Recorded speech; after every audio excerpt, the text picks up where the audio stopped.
Kauna-unahang impeachment complaint laban kay Pangulong Marcos na i-transmit na sa Office of the Speaker.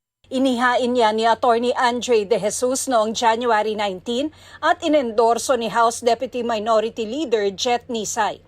Sa Rules of Procedure ng Kamara, isasama ang impeachment complaint sa Order of Business sa loob ng 10 session days. Kasunod nito, ire-refer sa Justice Committee sa loob ng 3 session days.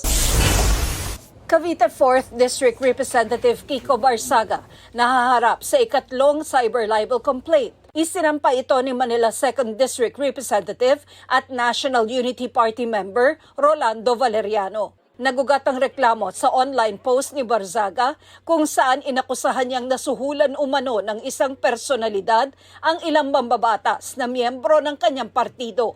Itinanggi ni Valeriano ang akusasyon. Haharapin naman daw ni Barzaga ang reklamo tulad ng 2 cyber libel complaints. Minority report ng Senate Minority kaugnay sa flood control scandal dapat itapon sa basurahan ayon kay Senador Ping Lacson.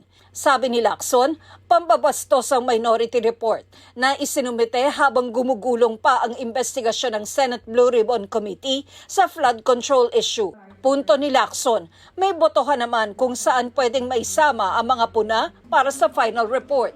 Sabi naman ni Senadora Amy Marcos na isa sa mga nakapirma sa minority report, ang pinatutunguhan ng minority report ay ang taong bayan.